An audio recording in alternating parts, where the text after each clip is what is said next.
All right. Well, thank you for coming tonight. I'm David Noah, done the photographs. If you haven't met me, I'm just so appreciative that you guys have all showed up tonight to take a look at those and to hear the poets read. There are several people that I want to thank immensely. First, everybody for showing up. Thank you so much for that. And then I would like to thank Cine for providing this room for us, the venue. Thank you so much. And Grady Thrasher for providing the food and the wine in the back there. Thank you so much for that. I don't know, is Robert Lowry here? He did the printing? Okay, he did the printing. Thank you. I'd like to thank my mother and father. Yes. And I want to encourage you to eat and drink and be merry there in the background. If we run out of food back there, you know the Cine bar is here, and I know that they would appreciate it if you went and bought something there from them as well, so please feel free. And here's the way the evening is going to go. I'm going to say a few words, and then we're going to have the poets come up, and each will read the poem that's underneath their picture out in the hallway. And between poets, if you have to get up, great. Please feel free to do that. And we might take a brief pause in the middle to give everybody a chance to refresh. I hope everybody can just enjoy the poets and relax and get up and down and do whatever you'd like to do. So this photo project changed my life. I retired from UGA about a year ago, and I started going to word of mouth to take some photos of Bob Ambrose, who is a frequent reader there. And I was originally going just kind of to help support his poetic efforts, which I respected very much, and to take some pictures of the people reading there.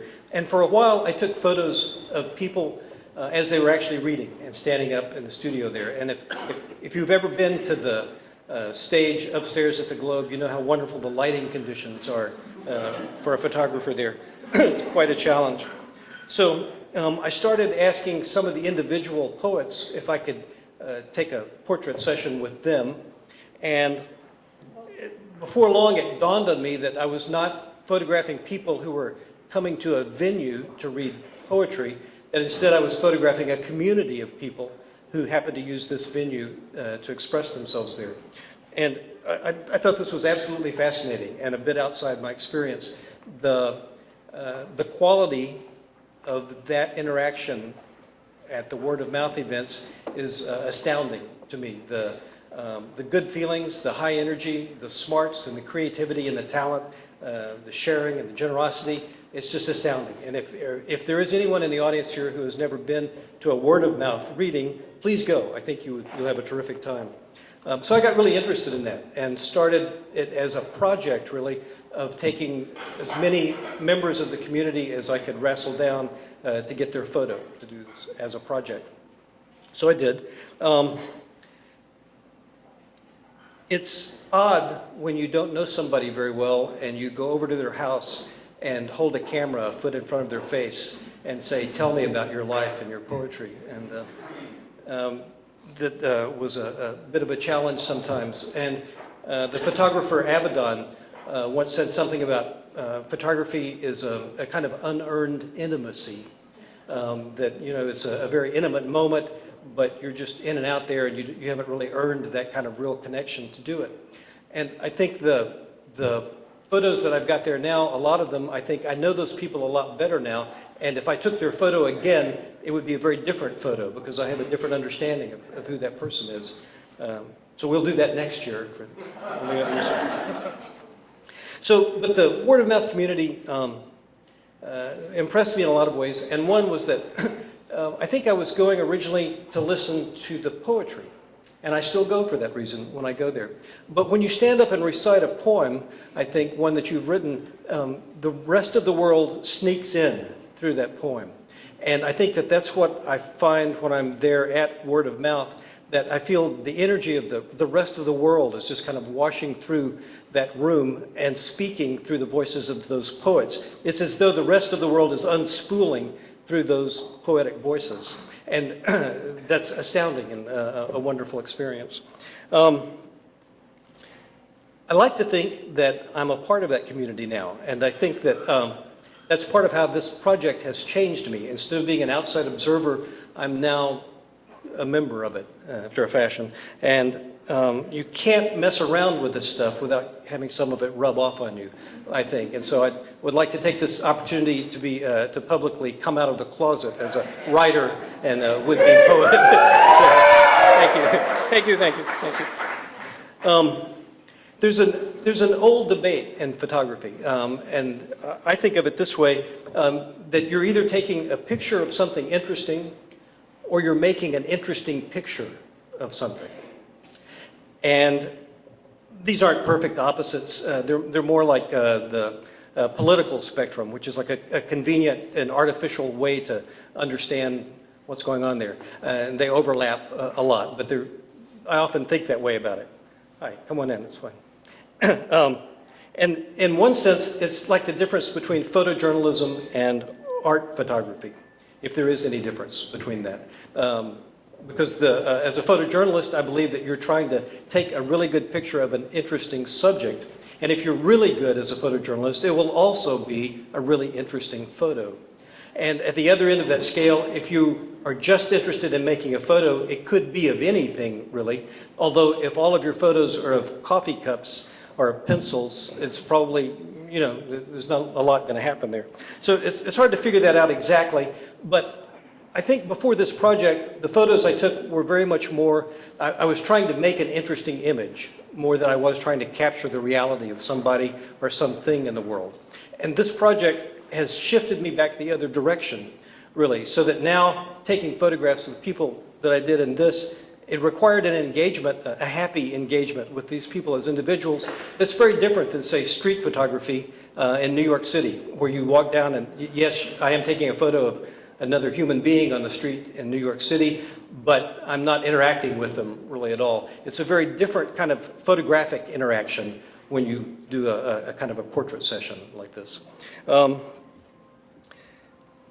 There's a kind of emotional distance that accompanies a lot of photography that portrait photography undercuts. And so I very much have enjoyed being able to make that transition, I think. This project, I've tried to capture something of what these people are like as people, as individuals, as I've come to know them. But I've also tried to make this a photograph of what they're like as a poet, so that I really wanted the image, so that when you look at the image, you can think it's believable that that's a picture of a poet speaking there. And I think sometimes that worked really well, and maybe sometimes not as well. And you have to ask, or at least I have to ask, so what does a picture of a poet look like? So how do you tell when you're looking at a picture of something, is that a poet or not a poet? And so I've given a lot of thought to this, and I've had considerable experience now over the last year doing it, and I've decided that I don't have a fucking clue just how that works. Yes, but photography is a mysterious thing. It really works in ways that we don't understand. Yes. Yes. It's mysterious because, so imagine the path of the light, which comes from the sun, and it travels a zillion miles through space, it bounces off somebody's face, and then passes through a lens, and then into a camera sensor, and then into a thumb drive, and then into the computer, and then into the software where it's tweaked and edited and things are done to it, and then it's put up on a web page, or it's printed out on a piece of paper.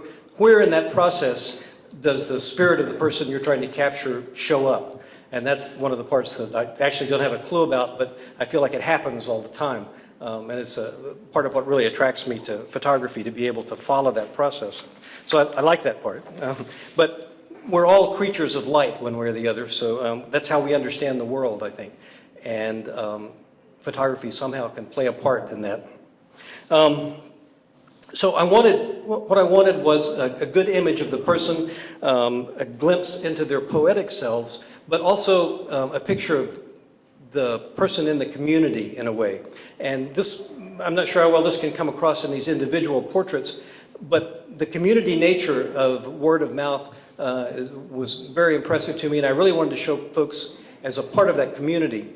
I'm going to let Matt say a bit more in a moment about the history of word of mouth and how it developed, but it was in a moment of transition that I started taking the photos of it. Airly Strange, the founder, had passed away not long after I started taking the photos, and everyone was having to deal with this as a very deep loss and a powerful presence. It informed, I think, a lot of the photo sessions that I did. So it's been very interesting to watch the people go through this transition as a community there. So I've been lucky that I've been able to take some photos of that.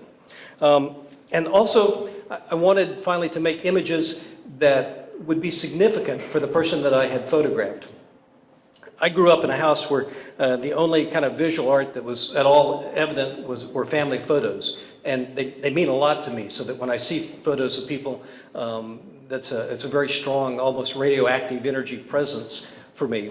And I feel like I will be a success in this in about 20 years if the people whose photos I've taken as part of this find it in a closet somewhere and pull it out and start weeping uncontrollably as they look at this image of themselves 20 years ago.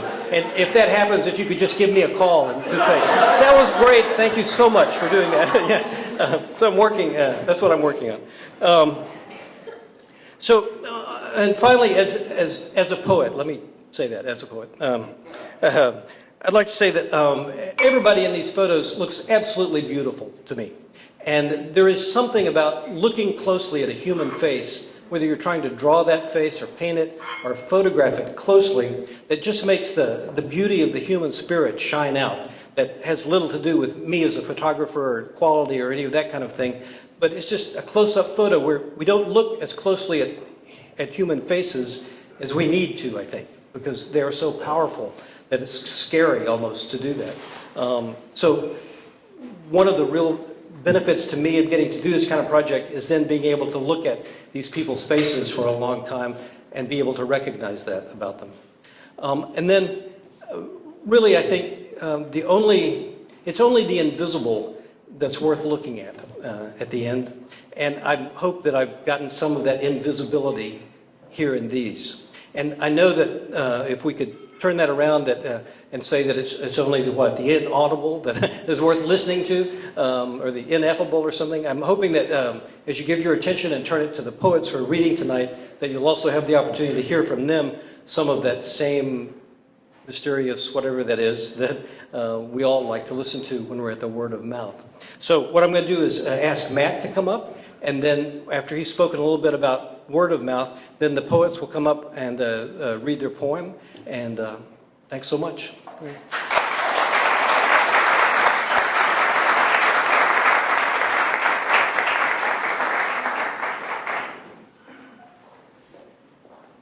Good evening. Hello, Luciano. Thank you very much. My name is Matt DiGennaro. I'm the default sound guy for word of mouth. I didn't like poetry. My friend Airly Strange founded this about 5 years ago. We were outside smoking. It was snowing. She just did a thing at Flickr Bar where she was doing a reading. And I didn't even know she did that. I just thought she was a cool person. We were hanging out and stuff. And she did the poetry, and I said, well, that's cool. What the hell is that? And she said, that's poetry. And I was like, oh, I like that. She's like, well, I'm thinking of starting an open mic night. I'm like, what's that? That sounds like bingo. That doesn't sound good at all. And she started to get her thing was you put a microphone in a bar and you see who shows up, and that's what she wanted to do. And I thought originally she wanted to do it as a showcase for herself. I thought it was going to be I said, let's call it strange poetry, or let's call it strange something, and she told me to go fuck myself. She did not want to use her name at all. So she wanted to call it word of mouth, and then she wanted to get the emblem that you always see with the mouth is actually from oh, good Lord, what's that guy's name? Thank you, Beckett. Beckett's film, and we chose like 6 different still shots of the mouth, and we like mouth six. She was very particular in what she wanted, and she wanted the flyer to say, sign up, mouth off, and pay attention.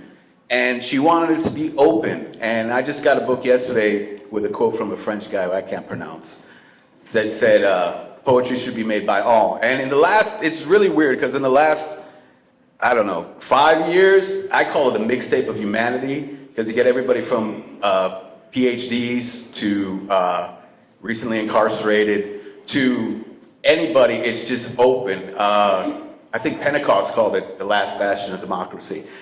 And I came to, I mean, if this is with poetry, I thought poetry was the guy with the feather in his hat and moon and spoon in June, but I learned that it's an expression.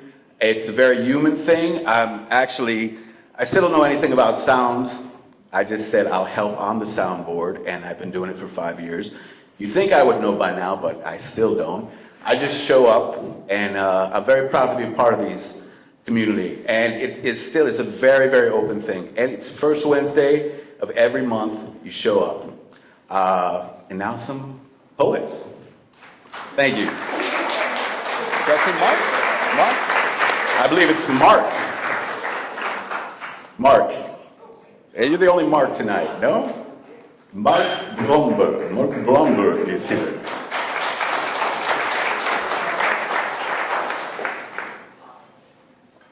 Well, I told David this is actually the first time I've spoken my poetry in front of a podium. So I'm going to channel a little bit of Allen Ginsberg here. What the heck? Even though my name is Bromberg, I like to, people ask me, it's like, well, that's a Jewish name, right? Yeah, so what was I doing for 12 years in a Catholic school? I don't know. And I was born with cerebral palsy, so I've never had a driver's license. I've had just enough not to be able to drive. And so 40 years worth of avoiding traffic has led me to this poem. And it's called Ped-Exing. The other day I was reading words from the dog-eared philosopher Diogenes. In translation, of course, I'm lazy that way. Diogenes, who was the original cynic from that other Athens, who told Alexander the Great to stand out of his light. And he was in the right. Alex the G had asked what he could do, and D the dog replied what few men would dare say to the mighty, "You're in my way, now move." And I can relate to old D the dog. For 30 years, I survived the city's traffic without a car. Let me restate that I'm a pedestrian of the first rank. No license, no car, no SUV, no tank. I go where the bus goes, and where the train does not, I go not. Waiting for the bus patiently, reading, has shown me the way of the bus stop dharma, and that a city's transportation is its karma. It takes a few beautiful buildings to make a golden city, and I'm okay with that.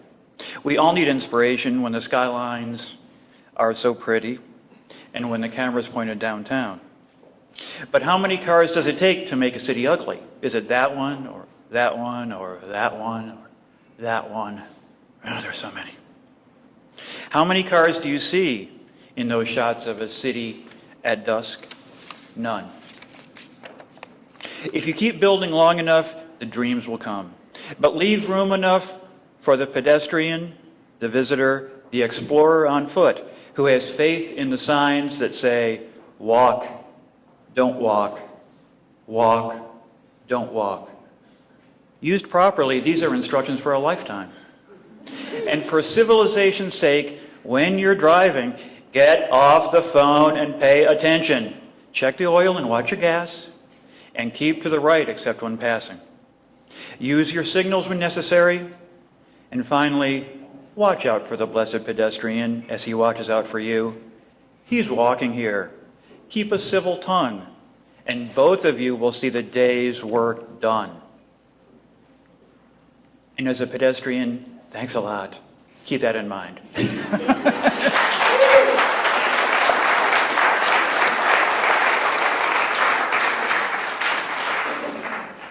Okay, next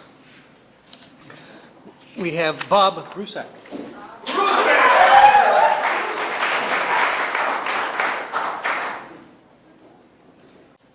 I have to apologize because I want to hear everybody, but just down the street at Hendershot's tonight. Open Jazz Jam. I'm the host. I got to be there. Also, I'm going to play some keys. Yes. And I know Michelle's coming. She's bringing her axe. Are you not? Okay. So 8 o'clock free show. Come and play with us, sing with us, or just drink with us. You know what I mean? Okay. Amusement. This is, you could think of this as 4 poems or 1 poem in 4 movements. But the movements have nothing to do with each other. So. Bemusement. Halfway between the car and the back gate, on one of those antiseptically sharp midwinter nights when the air huddles, silent, it occurs to me that the stars, were they capable of it, might find bemusement in the tales we retell ourselves with each new season of dark and cold and snow, to keep at bay the bittersweet truths we pretend we don't know.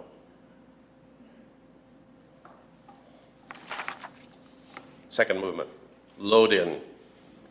And this, by the way, ties in with my activities later this evening. Eddie, are you coming? I don't know. I gotta go through. Okay. No. A white and windowless van parks in the fire lane by the back entrance, and some lean young men with slim jeans and sharp eyes split open the doors and slide out the cases that hold the instruments, including his instrument, no doubt, and walk them through the short alley and then inside and onto the still dark stage in the corner without anyone paying the least attention to the processional that foretells yet another renewal of the magic he taught to names we know better. Third movement, plastic pearls and purple parasols. Plastic pearls and purple parasols asleep in their bins and their boxes along aisle 3 at the party store. Summoned then to a Saturday night by the 12-bar soliloquy of a slide trombone. Shimmer and sway in a dim incandescence above a dusty dance floor, totems to levitate us by flat thirds to a most exquisite abandon. Fourth movement, leave the neon behind. Drive out beyond the county line, find a new mown field under a late autumn moon. Feel the chill as it seeps past the seams of your coat. Unpack your cello, cradle it to you, close your eyes, give the universe a stir. Thank you.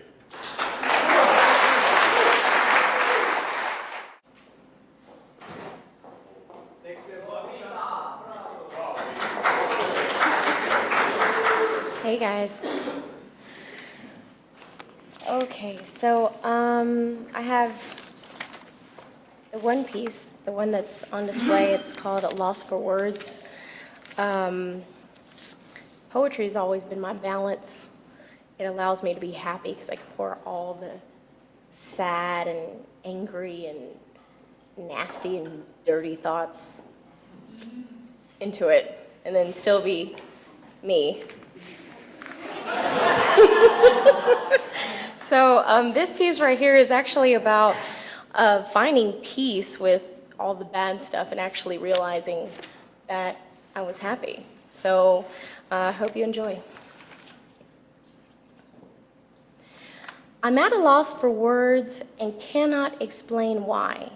For I feel once my thoughts take shape, they become permanent, carrying a weight all their own, transforming, killing, or giving life to the mysteries of my heart that until this moment lived in the unknown.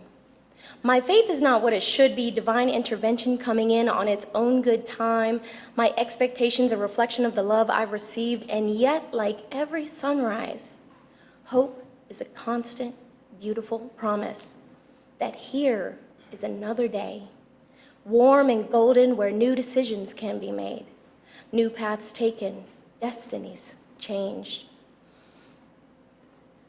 If only I have the courage, so I pray for strength and for an answer to all the questions in my mind. My spirit, road weary and humbled by its passage through time, is waiting to be filled with more, to be made whole and complete, to find meaning in which no words can shape except to say, the absence of it leaves me speechless.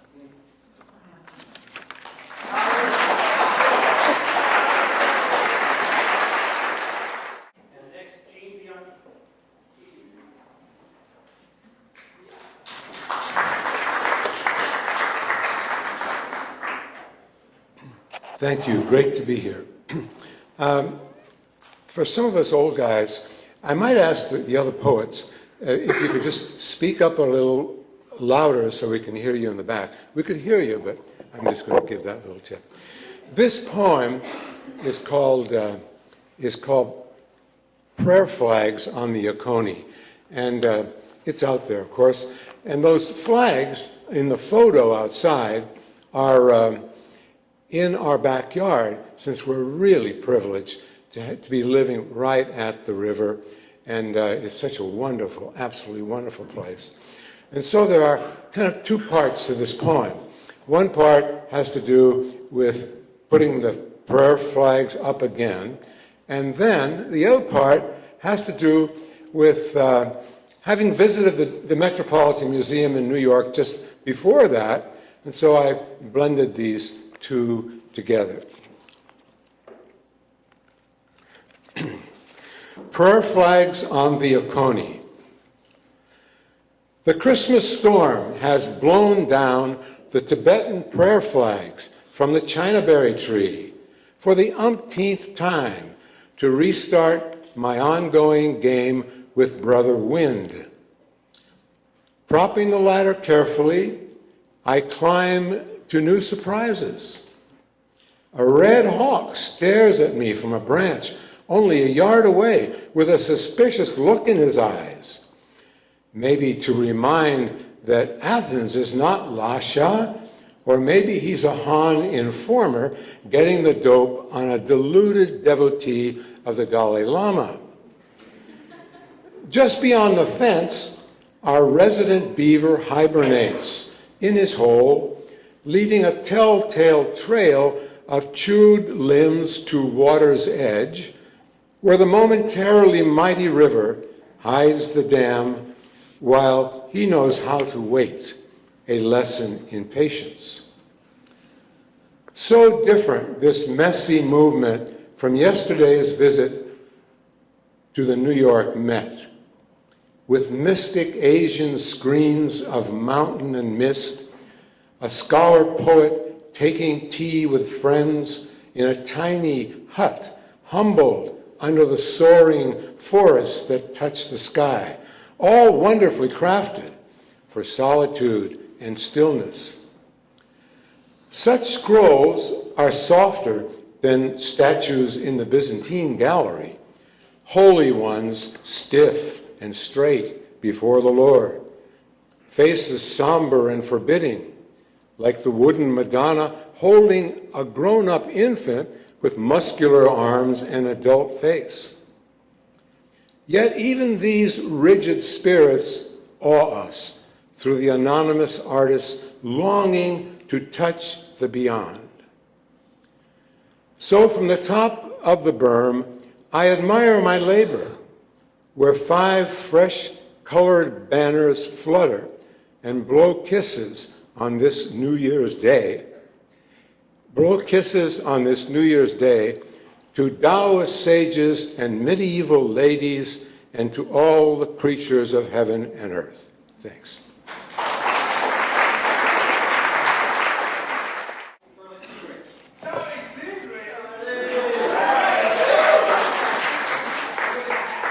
Thank you, Jesus, for the podium. I appreciate it. For my 3 minutes, I have 2 sonnets for you. I do love a sonnet. The first is called Kersplat. How sweet to be a fly high on the wall, a devious and teeny tiny spy, aloof in truth, to hear and see it all, and what you hear and see, oh my, oh my. The secrets that you know could fill a book as dinner guests sip wine and tell white lies, some scheme and plot to win by hook or crook, while no small move escapes your simple eyes. You wait and patiently persist until the guests grow tired of their food. It's then you find you can no more resist. Your sense of smell has put you in the mood to sample some of this and some of that. Instead, you gorge and stuff, and then kersplat. Thank you, thank you. When once the poet finds the perfect word. To be a poet, one must live and learn to listen to the rhythms of the street, where lonely, loveless people stroll and yearn to find another kindred soul to meet. To be a poet, one must think and feel what others know deep down but can't express. A lonely sentinel with nerves of steel, a seeker on a solitary quest. A poet is a soldier for the truth, a guardian for all that's just and fair. An ageless art indeed, but living proof that one small voice can bravely face despair. Then, all the poet wants is to be heard when once the poet finds the perfect word. Thank you so much.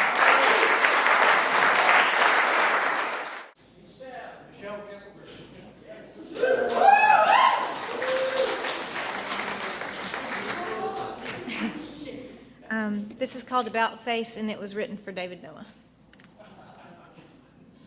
The most beautiful love letters I have ever read were photographs. Alfred Stieglitz and Georgia O'Keeffe, her hands making mudras only he could interpret. In Nicholas Murray's portraits of Frida Kahlo, she often stood tall like a Oaxacan matriarch. He also captured her mid-smoke, mid-reverie, and you can almost feel the lens like a hand reaching to brush a stray strand of hair back into place, just for the chance to touch her face. The face, a sensory dashboard, both the reaching hand and the hand held, that visual handle I grasped that distinguishes you from everybody else. Babies, scientists say, love symmetry, smooth skin, and youthful faces are what many simply call beauty. But babies can be assholes like that.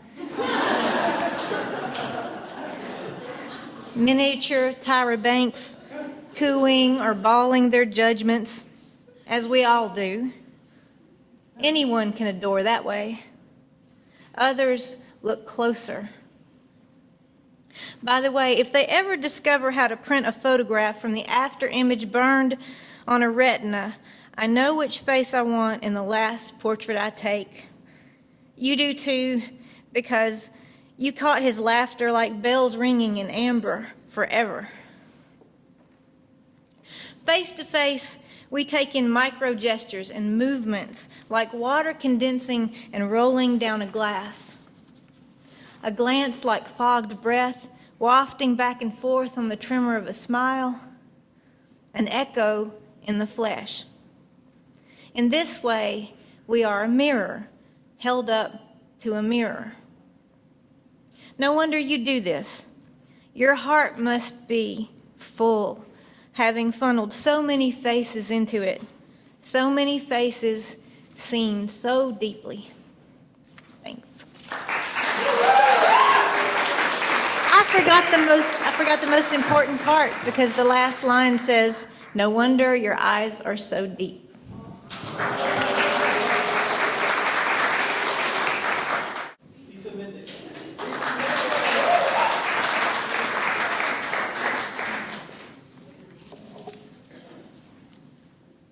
For Mark.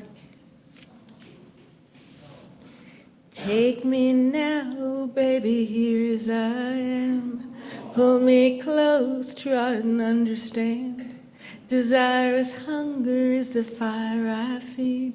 Love is the banquet on which we feed. Come on now, try and understand the way I feel when I'm in your hands. Take my hand, pull undercover. They can't hurt you now, can't hurt you now, can't hurt you now. Because the night belongs to the lovers, because the night belongs to us, because the night belongs to lovers, because the night belongs to us. These little packets of ketchup weren't open, and you can call me sinister. Or you may call me Dexter of the Heart, lead singer of Brave, and you can find me in the hippest shadow and choicest memories. Or you may find me right here, right now, petting my cat and walking. And you can admire my wavy shadow, my crazy wavy shadow. And you can admire my scent hound ESP and hope it'll bring you also to the place of your dreams in the white light, surrounded by the kin you had forgotten and still so very much alive. My symmetry is the downbeat, the secret between the note and the lyric, age-defying swagger. And you can watch me walk the crooked line, or you can buy me a drink. I am newfound, newly delivered, and returned home. I have reinvented family. And you can find me reborn, but not swaddled, fine and fearless, welcomed and welcoming. I am that I am, man of my word, steadfast companion, so old, so new, friend. And you can call me friend.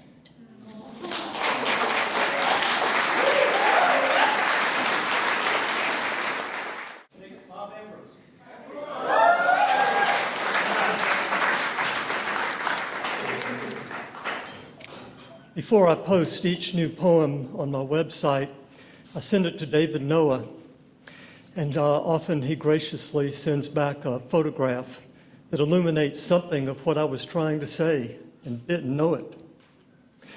In this particular instance, it was reversed. David took my photograph. It's the one out there bathed in light. I didn't know what to think of it at first, but it worked on me, and this poem came. It's called Light Bodies. Forged from light and will to be, condensing bits of information, spare abstraction, bare equation, birth to time in earthen bodies, words and dust make humankind. Where thoughts careen through 3-pound prisons, fired by feelings, primal scream to tribal voodoo, nursery rhyme to Alleluia. 1,000 tongues sing broken rhyme, 10,000 voices vie for time in neural networks born to die, but something watches deep inside. Freedom is a mirrored maze with no path back, and branches split forever forward. Built atop the tangled byways, burrowed deep within the psyche, trapped by musty cells inside the catacombs of joy and tears.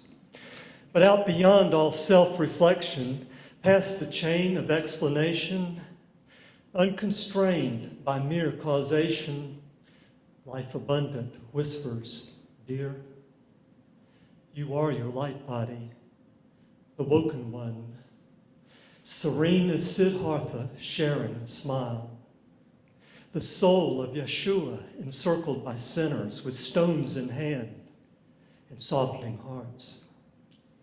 Yours is the earth of Adam, the wind of Lao Tzu, the fire of Elijah, yours, the still waters. Let go the deathly grip on grace and loose your light body. Your own true face awaits the joining. Thank you.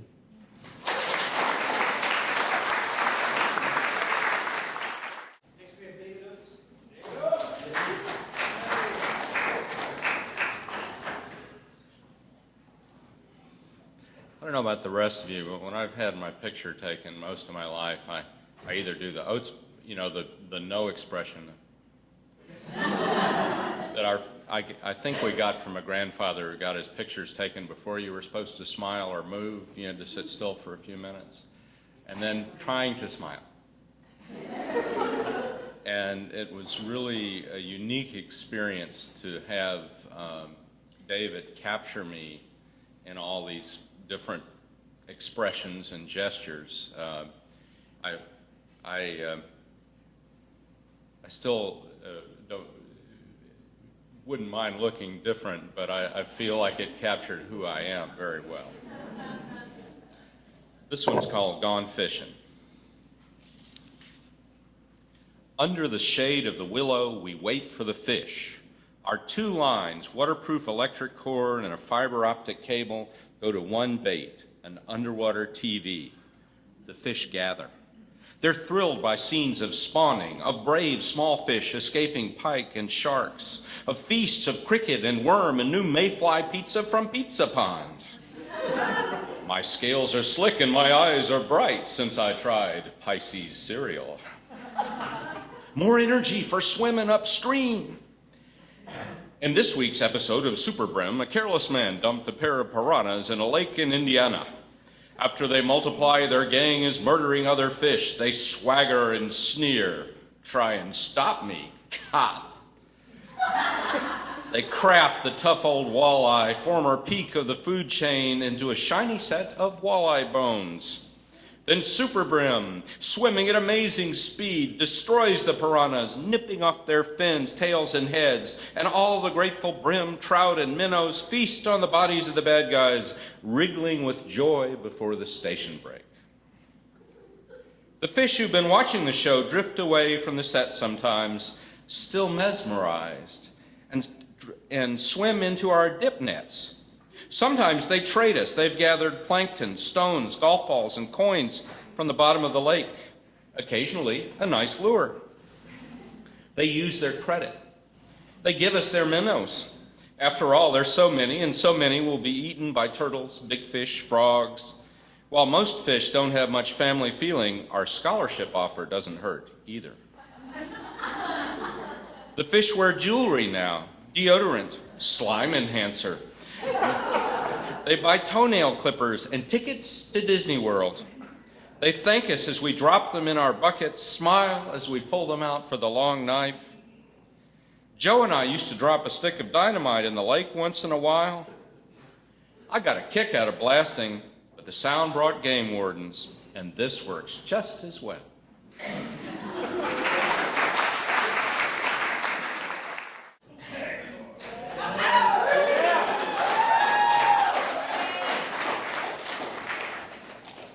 Good evening, everybody.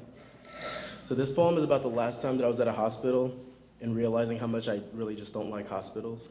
So, just gonna stay. Okay.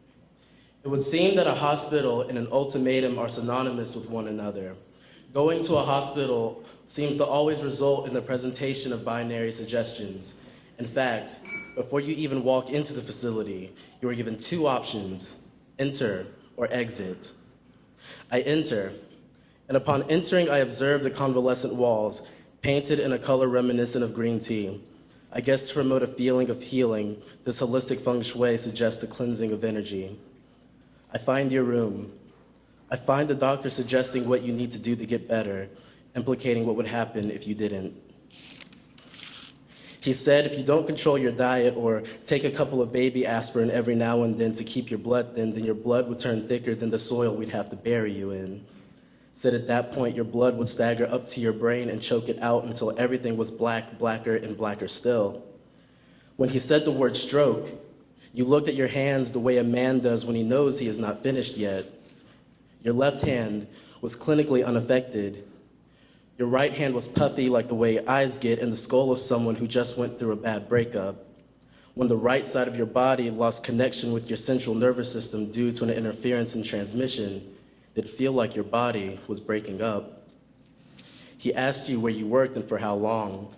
He said you'd been at the same company for 43 years. And then it came. The question that you, me, and these green tea walls knew was coming came. Do you plan on retiring soon? You look at your hands again.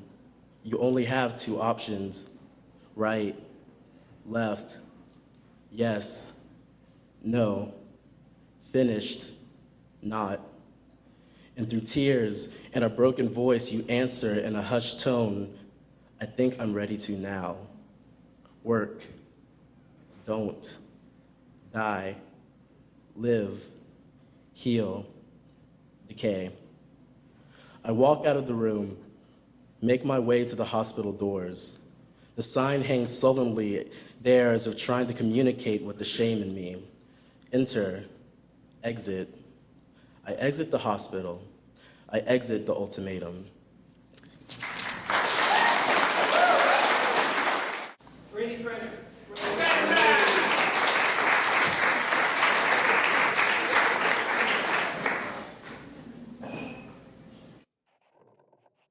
A few years ago, Airlie Strange, who founded Word of Mouth, also had a group that she taught creative writing to, or at least tried to inspire us to be more creative. One of her ideas was to go back and read some of the classic poets and get inspired by their writings. And I was reading some W.B. Yeats, who wrote a famous poem to the woman who rejected him as a lover, which was all about growing old and bitter without him. And I thought, well, I'm in a different position. I'm a lucky guy because I'm growing old and happy with the love of my life. And that's Kathy Prescott.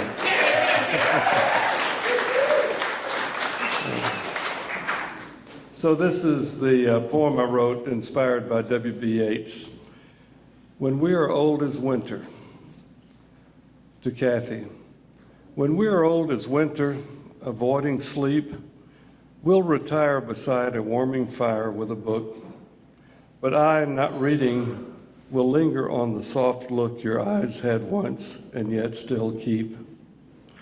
Long will I have lived in the gladness of your grace, loved your beauty then as I do now, and the honest aesthetic you show in each glow and shadow of your changing face.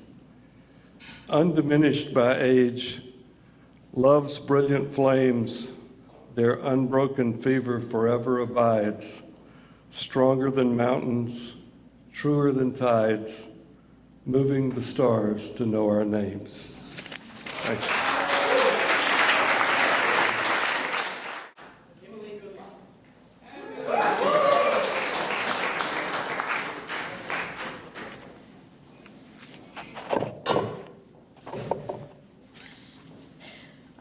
I still have a hard time thinking of myself as a poet, but I'm so grateful to have found this community of writers here in Athens and to be a part of it. This poem is called Medusa. Yeah. That's it, thank you.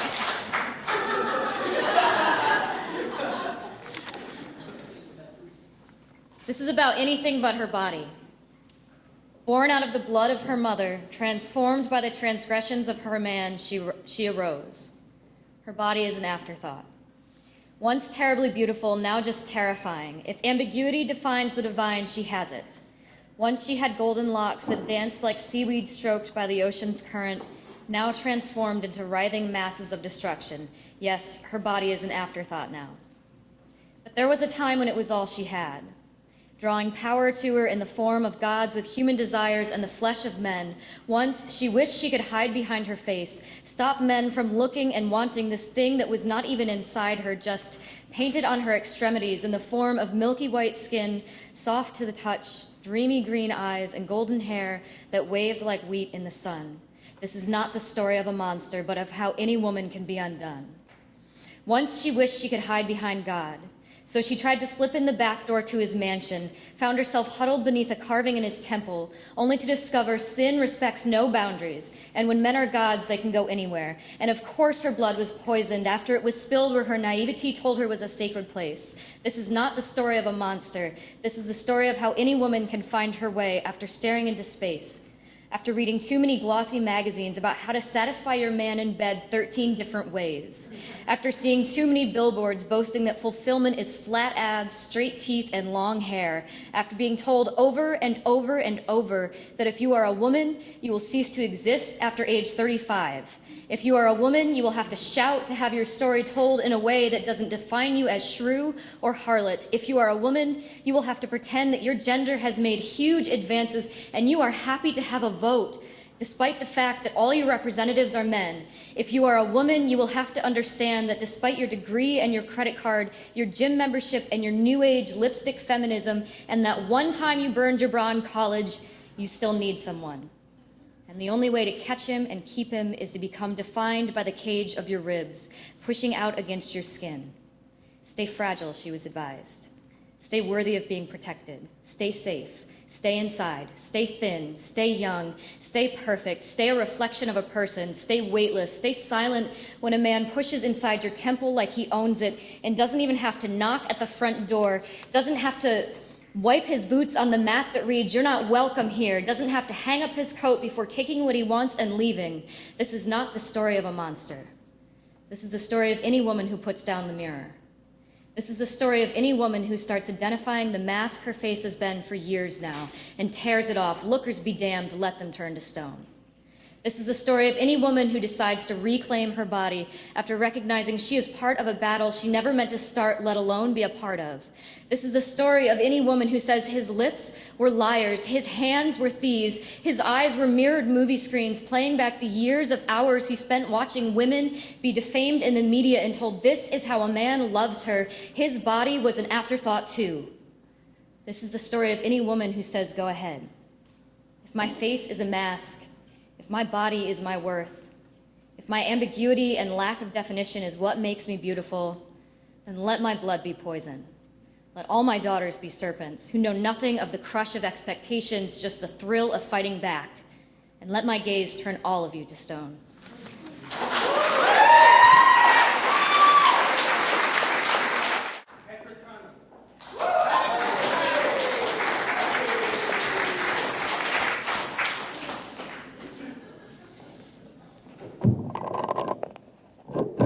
To do that? Okay. Yes, please. Thank you.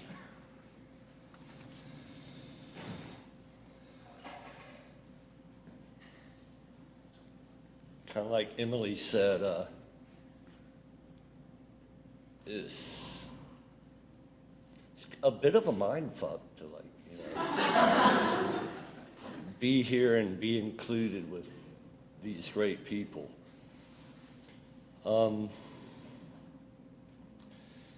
Because I ain't no poet. I'm just trying to explain shit to myself. I'm just trying to make sense of it all. Trying to make sense. To make sense. When all five are exploding and vibrating and crawling on our floor. Silently screaming for even feeble response. So who would speak to these matters? Many more than me would be of better service, if honest, if brutal, severe, and ruthless.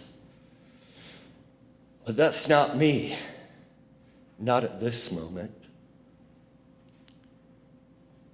So look to Matt, and Mark, and Bob, and Bobby, Jean, Charlie, Michelle, Lisa, Bob, David, Life, Jay, Grady, Emily, Sierra, Alex, Luciano,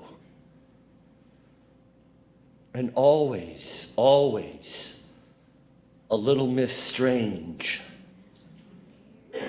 Era Lee, but not me. Simple difference between the bushwhacker and the neurosurgeon.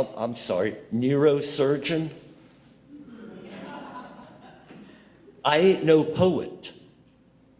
I'm just a little confused, still trying just to get it right.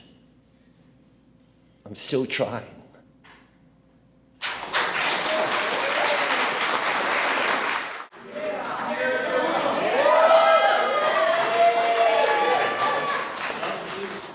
Thank you. Lisa Mende gave this to me, and this poem is about my father has stage 4 cancer, and that pisses me off. I also like to wear suits, and so one night I snuck into his closet and I tried on his suit. So I sneak into my father's closet to try on the new black suit he bought to walk my sister down the homecoming court in. Even though cancer has eaten away 50 pounds of him, the suit is still comically large on me, assuring, devouring my shoulders, my elbows, my thin wrists, peeping out of the sleeves, my hands, instruments of poetry, witchcraft, and sex are suddenly children's palms in the plummet and swish of a good, dark thunderstorm, and I'm grateful for it. To not be able to fill the space still waiting for him. To remain an intruder in his magic coat, an interloper. Even as I experience a hilted metamorphosis, this halfway transformation. Standing in front of my father's mirror, slender fingers stumbling over a Windsor's knot, head lifted, neck arched, brow proud, the small embellishments my father never needed to prove his worth, I am suddenly giddy and overrun with taboo strength. I have only been the novice witch before this moment, but now I know the dark animal running in the woods shares blood with me. I know I can hunt him down, and I am heavy with the whiskey of kings. The strange potion of where are you? And what have you done with my daughter? The smoking alchemy of makers on the rocks, cigars, and the cursing song unfolding. Right now, I am not empowered, but powerful. I am not waiting to be filled, but the filler itself. I am the one who walks into the room with all the ease of majority. I am the one who has women as a birthright, not an apology, not a sin. I am the executive, the Wall Street stalker, the president. I am ravenous for conquest and full of confidence, just as I am hungry for love and empty of the fear of wearing a dress and walking alone at night. The mirror interrupts to ask, carefully, what does this say about me? And I am ashamed, defiant, a child playing dress up, terribly young, easy, and angry at that easiness. I am a woman, a man, both, neither, witch, warlock, both, neither,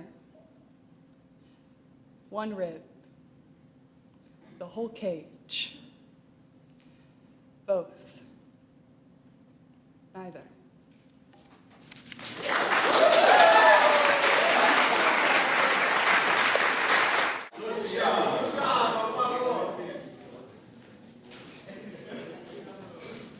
very short. My daughter Catarina will translate in your language. Există un loc cu cerul mereu senin, la capăt de drum. Trebuie să crezi asta, doar așa poți să-l găsești. There is a place where the sky is always clear, at the end of the road. You must believe this in order to find it.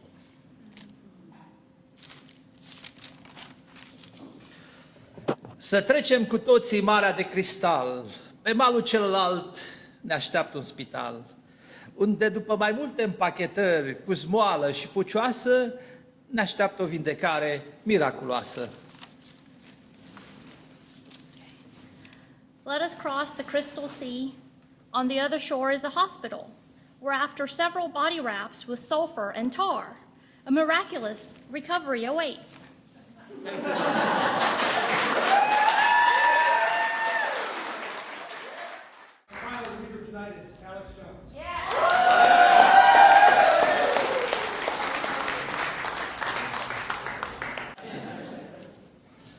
Howdy, y'all. This is really cool. This is great. I didn't know what to expect when I got here. This is, so this is a new poem called Adult ADD, referencing attention deficit disorder. You were asking me what I'd be doing Thursday at 3. Then something about enough toilet paper and Montessori affordable at all, it or public pre-K. My mind chose to show me that Vietnamese man made known only for that one moment he shot in the head, focused in black and white, his lips tight, not pleading for his life. No 11th hour, 55-minute, and 59-second offer to share intelligence. Hands tied behind his back, buttoned up black shirt, how he crumples to the left in a guzzle of blood, losing pressure out his head like a freshly turned off garden hose. Instant orphans, more bad reasons born for the world. Yes, that sounds fine, we can do it that way. Then a headline from the West Virginia Record. Bottle rocket shot out of anus, lawsuit settled. Was the hose the first thought that fellow had? Or perhaps his own scrotum? His ability to form children? Did he really want to?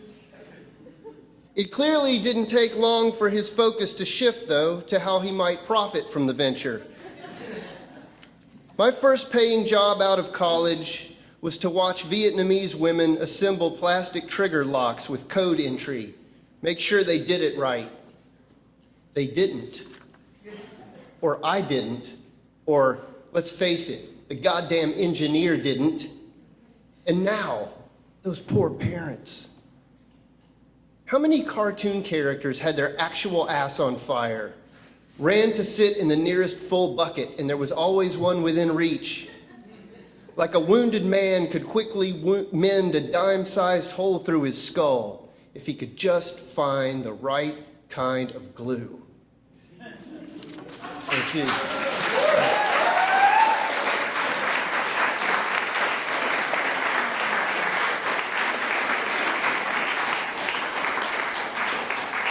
Okay, thanks to everybody. Thanks to our readers. That was great. I hope two things: that everybody will go to word of mouth and hear these folks in their native element, and also that as you leave, I hope you take a second look at the photos and maybe with a different idea of what they're about now that you've heard these folks read. Thank you so much for coming tonight. I appreciate it.